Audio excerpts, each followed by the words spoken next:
Everyone, मैं हूं आपकी दोस्त। तो आज हम बैंकिंग एग्ज़ाम के एक इम्पोर्टेंट टॉपिक पे बात करने वाले हैं। तो वो इम्पोर्टेंट टॉपिक है इंग्लिश सब्जेक्ट। अगर आपकी इंग्लिश सब्जेक्ट बहुत अच्छी है तो आप बहुत अच्छा स्कोर कर पाएंगे।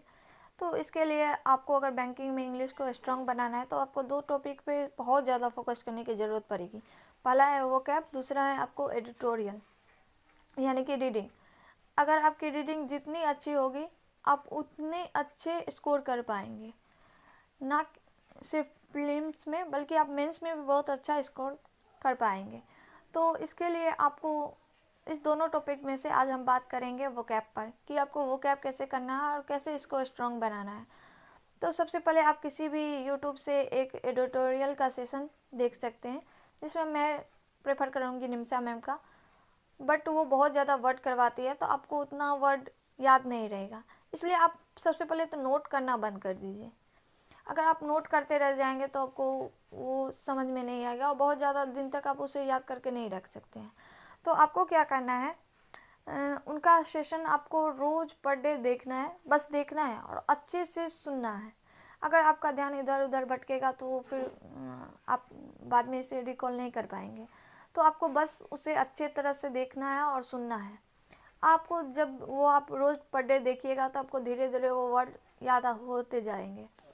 और दूसरा काम आपको करना है कि एडिटोरियल द हिंदू से आप कोई भी एडिटोरियल पढ़ सकते हैं और उसका पर जितने भी वर्ड है उसको आप जो आपको समझ में नहीं आता है वो आप एक बार गूगल से सर्च कर लीजिए और उसके वर्ड को अपने माइंड में याद कर लीजिए।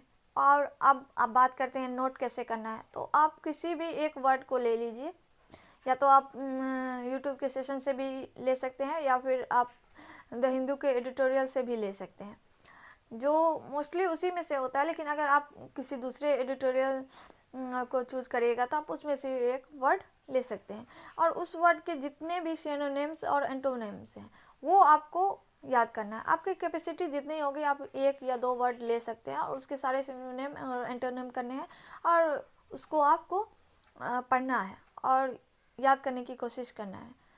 जब ये आप करिएगा 2 या 3 महीने करिएगा तो आपके बहुत सारे वर्ड आपको याद होते जाएंगे।